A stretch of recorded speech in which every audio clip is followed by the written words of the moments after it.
Hey guys, and welcome back to my channel. Today I am actually filming from my car, switching it up a little bit. I just wanted to do something a little different and be in a different environment, so hopefully the lighting is okay and you guys are able to just see everything very well. I just wanted to be out amongst nature and just amongst just the air and just in a nice relaxing environment. With everything going on, we just need to put ourselves in some great environments where we can just be relaxed and we can be at peace. So today I want to talk about something that everybody is talking about, and I think everyone can be in agreement with me when I say we are tired of hearing about this Will and Jada and August Alsina entanglement situation that had happened years ago.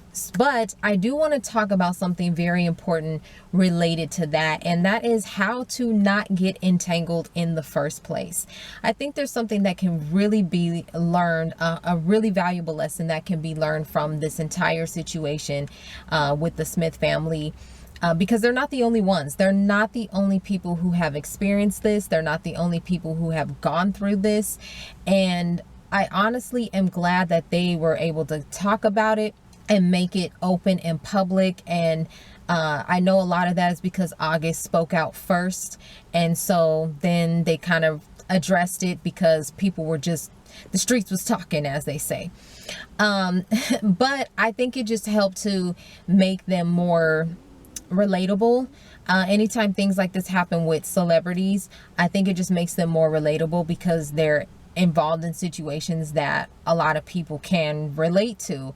Again, they're not the only married couple that has been separated and come and reconciled or had an extramarital affair while they were separated or anything.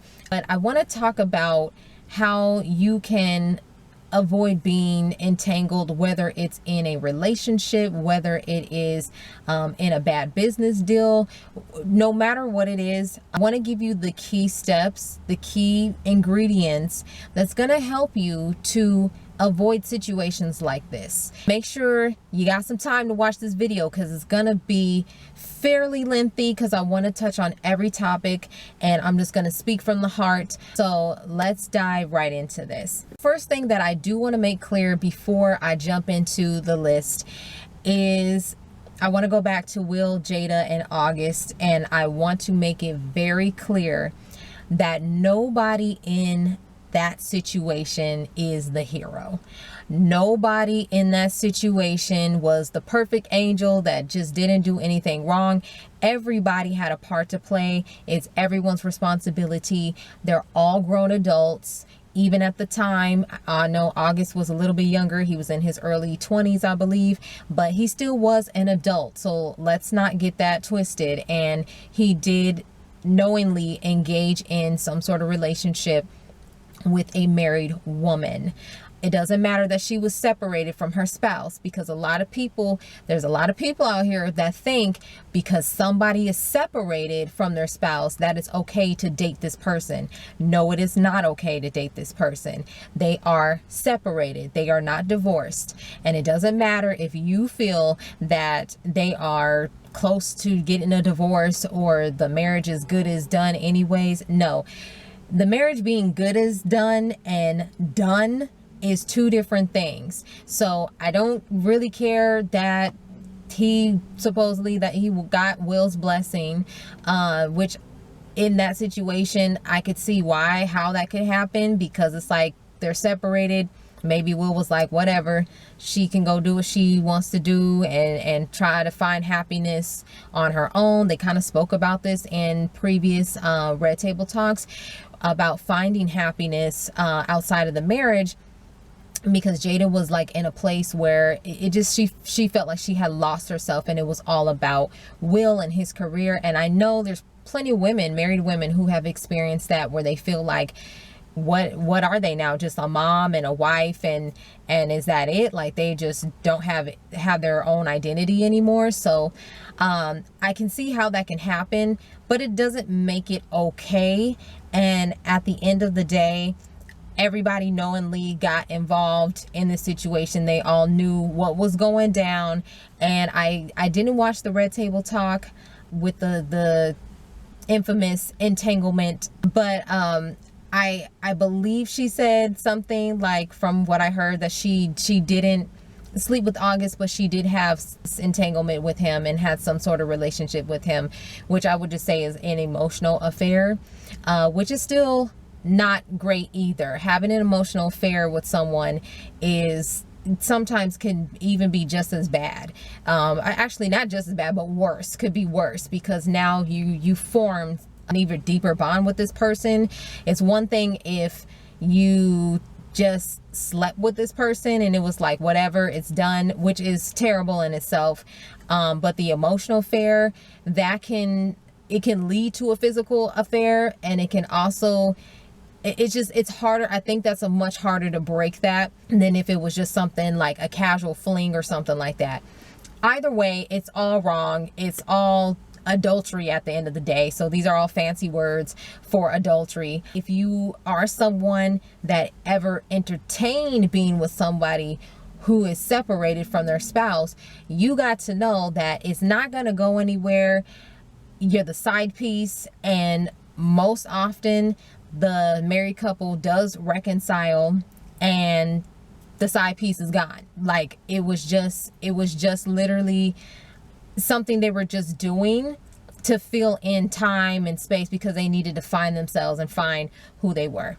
So enough about that. I'm going to come back to that because there's a point I do want to make later on that I want to tie into another way that this could have been avoided. So anyways, let's get started. So first things first, in order to not get involved in any entanglements, you must be self-aware. This is basically the base of what we're going to talk about, because there's 4 categories that fit into being self-aware that really make the complete whole picture. So you may be thinking, how do I become self-aware? There's some people that are really naturally self-aware, and there's people who maybe need to work on it a little bit more, and there's some that are just like completely lost, like they don't know how they can be more self-aware. And you may be thinking, what does self-aware have to do with entanglement, not getting entangled? Well, when you're self-aware, you're very aware of your body, you're very aware of your thought process, you're very aware of the things happening around you. This is so important because that is literally your internal guide to direct you kind of where to go. So the first category is going to be mentally. So mentally, when I say that, think about the kinds of things that you watch. Think about the kinds of things that you listen to. Think about the kinds of people that you hang around, the kinds of people that you entertain. Because if the people you're around very much don't see a problem with certain kind of behavior, certain kind of shady behavior, certain kinds of like extramarital affairs, or just cheating, or whatever the case may be, or they think it's okay to like do some little shady stuff in business, you need to drop them, because you're going to adopt that mentality. It's going to rub off on you, and you're going to become a bit desensitized to what is right and what is wrong by being around these people. That's one area to drop off. And when we're talking about mental, as far as what you're listening to and what you're watching, let's be honest that nowadays, when it comes to programming through these streaming platforms, a lot of these shows, yes, they are hit shows and they are popular and a lot of people watch them, but these shows have gotten very, very explicit. And this is in every parameter, like language wise, sexuality wise, everything is very explicit. And the shows are written in a way where it reels you in, and then you end up binge watching this stuff. But you have to know, if it circles around adultery affairs, emotional affairs, if it circles around certain kinds of like behavior and activity, you're consuming that. And if you're consuming that, then again, this is another way of you kind of being can be desensitized to this and the realities of it, because honey, this ain't no show. Like when you're involved in stuff like that and it's you in the situation, it is a huge deal. So this is being aware of what you're putting into your system mentally. What you want to do is you want to also feed your mind with positive things. So you want to start reading like self-help material. You want to just engage in just positive things that are going to build you up, and that's going to create a strong, like making you very mentally strong. When we think about athletes and successful athletes, they always mention being mentally tough, and that's because they've conditioned their mind. They condition their mind as they condition their bodies, so that way they can get out there and do what they have to do with no distractions, nothing getting in the way. They can really focus on their purpose, which is getting out there and winning the game, so they can go into a championship and win the championship game and be champions. So in order for you to get to that point, that's a good metaphor, of being a champion, you have to have some control over what you listen to, you watch, and the kinds of things that you entertain. So you don't find yourself thinking it's okay to kind of tread the line and play with fire and think, oh, it's okay if I talk to this person knowing that they're married. It's okay if I, try to get with this person, even though I'm saying I'm in a committed relationship with this person, or, any of that. So the next thing is going to be emotionally. So emotions. Wow. Let's get on this one. Emotions. So emotions is a big one. Emotions is a big one. As we talked about before, emotional affairs are very common. They're actually probably more common than we think. And this is really how it starts. And usually how two people come together is through some sort of emotional trauma that they have in common. They have some sort of issue that was not settled as a kid, or they had past relationship issues, or they're trying to numb something or comfort something in their lives, and they end up connecting through that trauma, which can also be known as a trauma bond, also known as soul ties. And this can be very, very detrimental, because you're not really connecting from a healthy place. You're connecting from a place of hurt. You're connecting from a place of like despair. And this is not the basis of a healthy relationship. What makes a healthy relationship, you have to be whole within yourself. And it's two whole people coming together and doubling up on what they have. So it's basically like anyone that comes into your life, they should be adding into your life. And this is for just single people dating. If you're dating someone, you should be adding into each other's life, not subtracting. And so you can apply the adding and subtracting analogy. You can attach that to even friendships, to work relationships, anything. If this person is always taking from you, it's always subtraction, there's no adding, then there's a problem. Then you need to think about how your relationship is. And that can be really much the give and take. Are you giving and they're not reciprocating? Or is it vice versa, where like they are giving but then you're not reciprocating? Then you really need to review that relationship. When it comes to emotions, being self-aware in this area is also knowing, how are you feeling? Are you acting out of a place of despair? Are you acting out of a place of just being hurt and dealing with past traumas that you have not fixed? First of all, if the answer is yes, and you know for sure that you are just like in this very down, in this dark place, that is not a green light for you to be getting into a relationship. A lot of times people will start seeking out relationships because they want to fill a void. They want to feel some sort of hurt or pain in their lives, or they kind of like want to numb it or don't think about it, or it might be an like escapism kind of thing for them. And so you want to be aware of that, how you're feeling, how your body's feeling, the sensations in your body when you get up in the morning. Are you excited to get up in the morning? When you get up in the morning and you start your day, or when you go to your job, or just the career you have, or just the friends and the things you're doing, do you feel great? Or do you feel depressed? Or are you going through some things where you maybe need to go talk to a counselor, or you may need to go to church and you need to have someone pray for you, or have friends pray for you? Whatever the case is, think about that.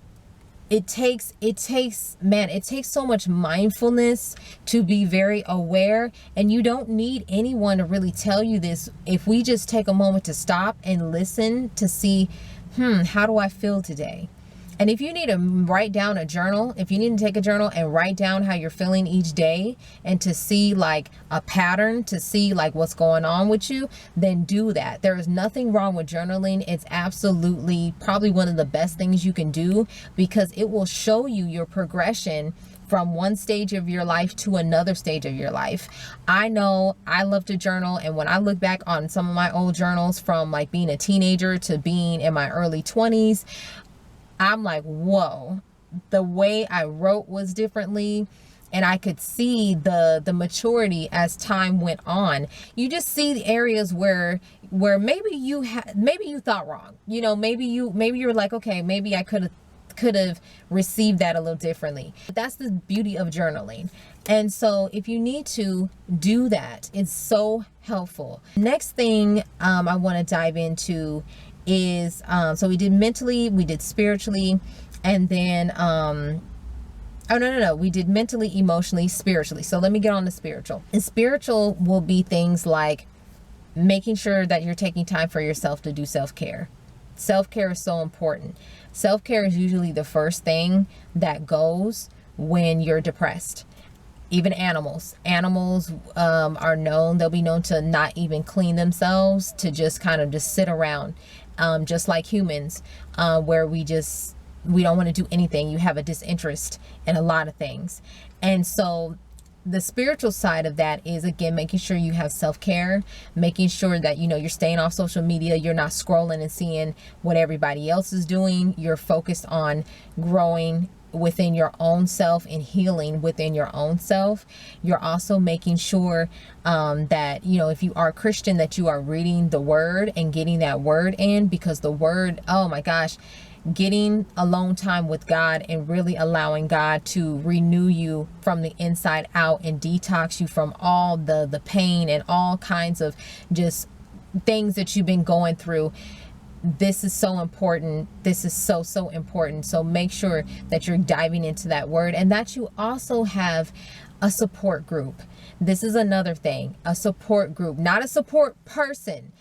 And particularly if that person is from the opposite sex. They always tell you this, particularly in church, to never counsel somebody that is of the opposite sex, because that can happen. You start forming an emotional tie, and then the next thing you know, you're getting involved with each other.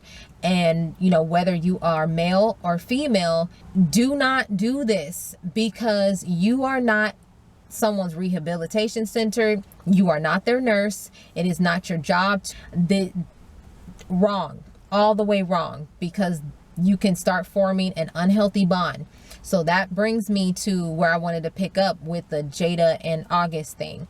Is I sense, like, just looking at the whole situation, that Jada was in a place where she was unhappy in the marriage, and she tried to help August almost in a way to kind of like regain her purpose, or figure out what it was that she wanted to make her happy. Because kind of after that, then she started Red Table Talk, where she's talking to different people, and they're sharing their stories, and it's like she can kind of help and be that listening ear. So I believe that's the path she wanted to go on, but she maybe was not sure about how she wanted to execute that. And she started with August, but there's a problem there. He's opposite sex. August was not in a good place either, was in a good place. And so again, they connected in kind of a not so good place. And that's where we talk about the trauma bonds. That's where we talk about soul ties and all that stuff, because what I believe, if that's the path she wanted to go, I think that she should have maybe went to schools and was talking to like young girls, or she could have like spoke at some colleges, anything, instead of attaching or latching on to somebody that was way younger than her and someone that she was trying to help, because these situations always turn out like this. And so August, even though, you know, he feels definitely like he experienced a lot of love and this and that, but it is a very messy situation. And I think from the Red Table Talk, she said something like he started to distance himself, like he didn't respond to when she reached out to him, which I think was really smart, because it's like, if you are someone that gets caught up in a situation like that, or whatever the case, it's best for you to just not deal with that person anymore. It's best for you to just separate from them, because whether it's some kind of entanglement, whether it's like a love triangle or whatever it is, or you're dating somebody that you feel like they kind of messing with other people and you're just like, okay, what's up with the situation? I just know as soon as you see red flags is when you need to start dipping out. I'm the type of person, I give number 3. Once I see 3 huge red flags, I'm done. Like, I don't even waste time. And I'm kind of debating on whether I want to tell this story, a personal story, about how I personally avoided what could have been a love triangle. And I'm contemplating telling it, because I feel like it could also like help some people work through some situations if they're kind of like caught in the same situation. I'll think about that. If you want to hear it, just let me know, and then I may make the video, because there is some really key things in there and important things of how God really like revealed so much in that situation, and also just helped me and built me up. But I also really made God a priority, and I dove into the word when certain things just seem uncertain. But we're not talking about that, so we may talk about that later. But back to the story. So yeah, when it comes to that, I just feel like she could have done it a little bit differently, and this could have helped avoided that.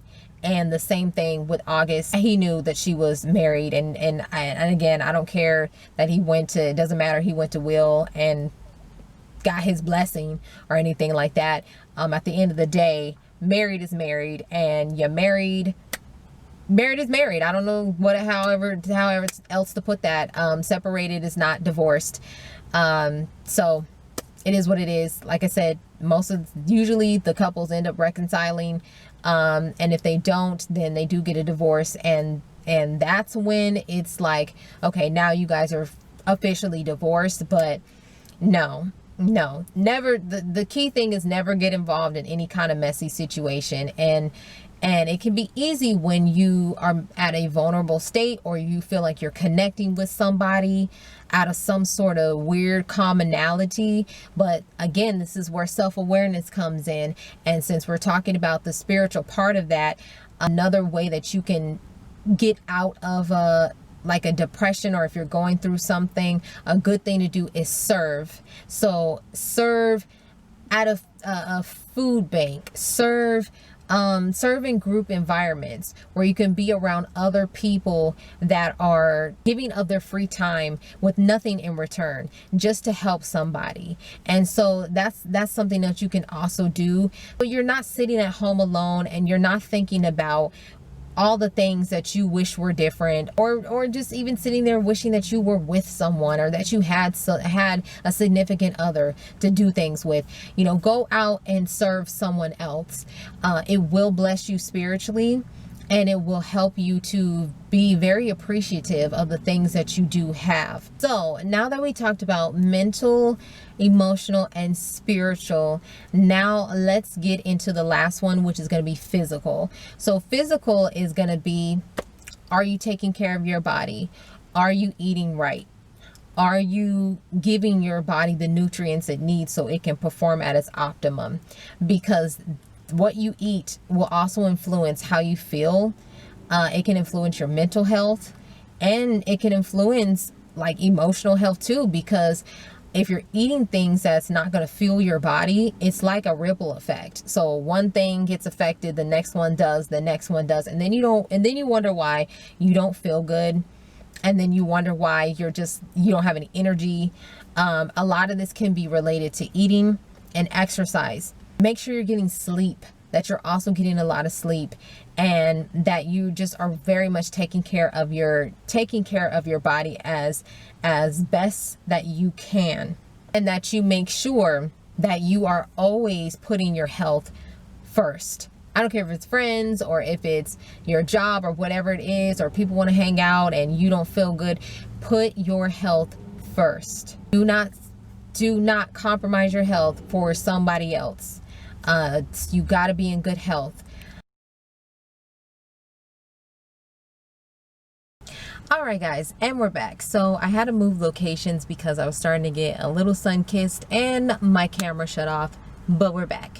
So anyway, so I do want to just recap a little bit. I know I was talking about mental, physical, emotional, and spiritual, and how these 4 categories, you need to be at your optimum in all 4 categories. And I know some people are probably wondering, what in the world does this have to do with like avoiding entanglements? Well, it has everything to do with avoiding entanglements, simply because when you are at your optimum in all 4 of these categories, this puts you on the journey to self-love and self-acceptance. You cannot be at your full optimum when one is out of order. If just one of these categories is out of order, it affects the other ones as well. And usually it's that ripple effect to where it gets all the way down to your emotions and your mental health. And once you get to that part where your mental and your emotional health is affected, then this is where you start to become more vulnerable to a lot of different situations, or you maybe look past certain things because you're not building up each area.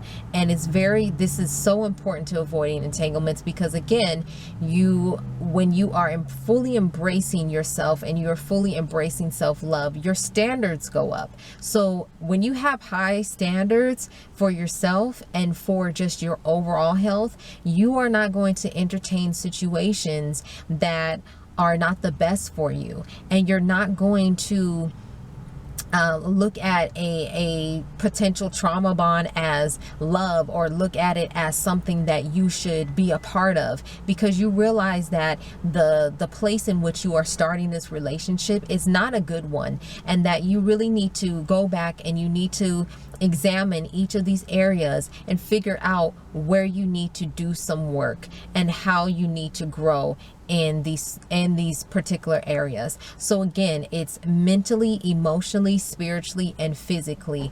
This is the 4 categories that you need to be very strong in order to avoid getting into situations that will either lead you astray, or have you in a worse place than where you started, or have you having a soul tie and a connection to a person or just a particular situation that really isn't the healthiest for you. So I don't want my camera to cut off again. I may be limited on space, but I did want to talk about this, and I did want to share this with you guys. Be sure to drop a comment in the comment box below.